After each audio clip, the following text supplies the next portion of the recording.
Comment font les autres? Natura 2000, des stratégies nationales contrastées. Déjà 10 ans que les États membres œuvrent à la mise en place de la directive européenne Habitat Faune Flore, 10 ans que les choses se préparent pour le grand rendez-vous de 2004, la réalisation du réseau écologique européen Natura 2000. Pour cette date, en effet, le réseau Natura 2000 devra être opérationnel. Chacun des 15 États membres devra avoir désigné les zones de protection spéciale et les zones spéciales de conservation. Chacun aussi devra avoir défini les modalités de gestion effective de ces sites. Les 15 États sont donc soumis à la même directive, au même calendrier, mais ils n'ont pas usé des mêmes voies pour transporter la directive européenne. Deux stratégies principales ont été conduites par les États afin de proposer des sites à la désignation.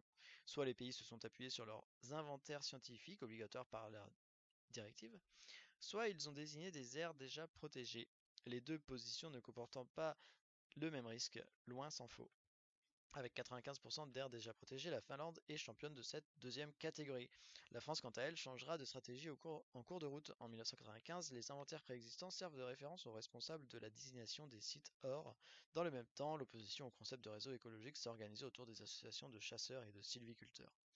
En 1997, le gouvernement décide alors de mettre l'accent sur les processus de consultation des acteurs locaux et sur l'utilisation d'une combinaison de critères écologiques et socio-économiques. Dans cette même phase de sélection, les sites, le Royaume-Uni, la Suède, l'Irlande, le Danemark prennent le temps de consulter le public et acteurs sur la localisation des sites Natura 2000 et sur leur impact. Le dernier baromètre relève que Grèce, Espagne, Portugal, Pays-Bas, Danemark ont désigné plus de 17% de leur territoire, tandis qu'avec 7,4%, la France est en retard. La biodiversité. L'analyse comparative permet également de caractériser une spécificité des pays méditerranéens en termes de conservation de la biodiversité. Dans ces pays, les stratégies de conservation sont généralement basées sur la désignation de sites Natura 2000 de grande taille, jusqu'à 190 km² au Portugal, et passent par le maintien des systèmes extensifs agricoles. La préservation de la nature est alors intégrée au développement rural, contrairement aux pays du nord de l'Europe qui ont adopté des stratégies de conservation, voire de restauration de la biodiversité beaucoup plus intensives et passant par l'achat de terres ou l'intervention directe sur les écosystèmes. Après la désignation, la gestion.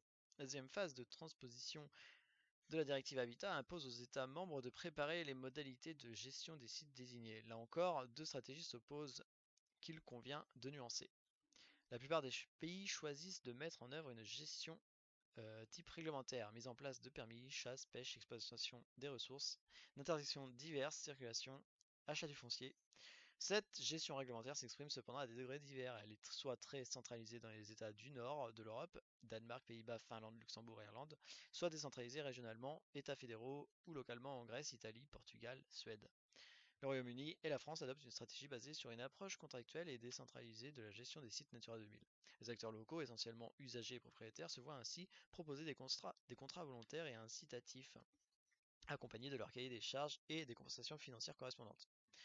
L'analyse comparative permet également d'observer les choix des États quant à la philosophie de gestion des sites Natura 2000. Ainsi, l'instrument de négociation pour la mise en place des mesures de gestion est très peu utilisé. Seule la France a élaboré un processus formalisé de négociation pour la réalisation de documents d'objectifs et des cahiers des charges accompagnant les contrats Natura 2000. Définis par rapport à des objectifs de conservation identifiés collectivement dans chaque site, les contrats mis en place s'adressent aux propriétaires et aux gestionnaires, qu'ils soient agriculteurs ou non. Des contextes politiques et sociaux différents.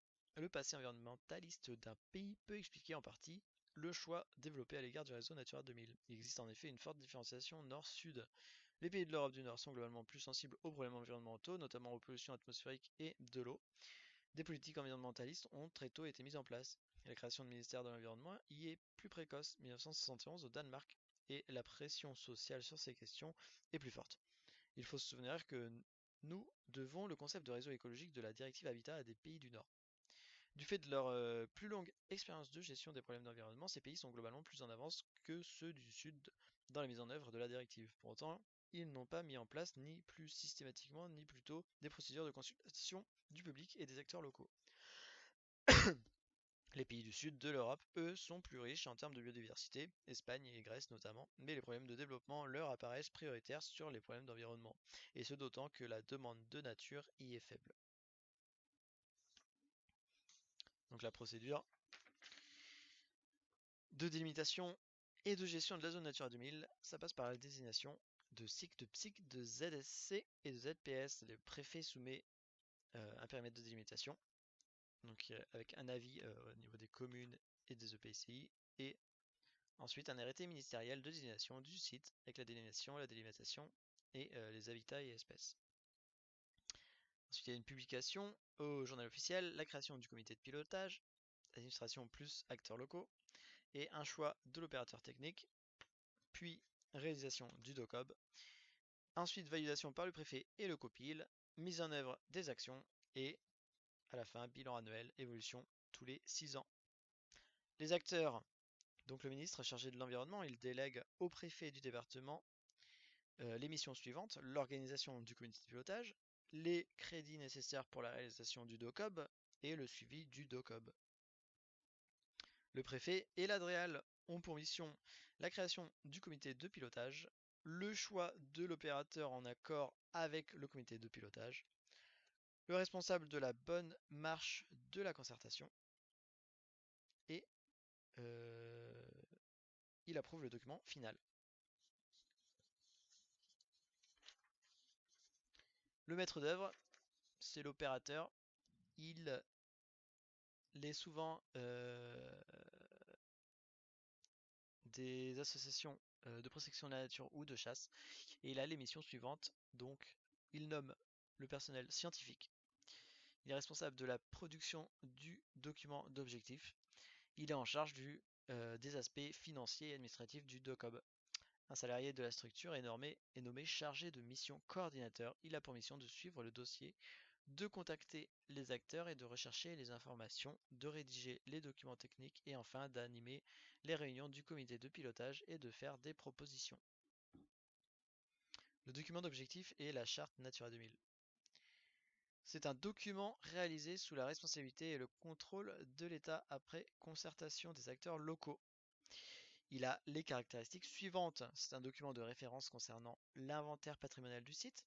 Il a des outils de mise en cohérence des actions publiques et privées qui ont une incidence sur les habitats du site. C'est un document de référence et d'aide à la décision pour les acteurs locaux. C'est un document de communication et de sensibilisation pour les acteurs locaux et pour les financeurs.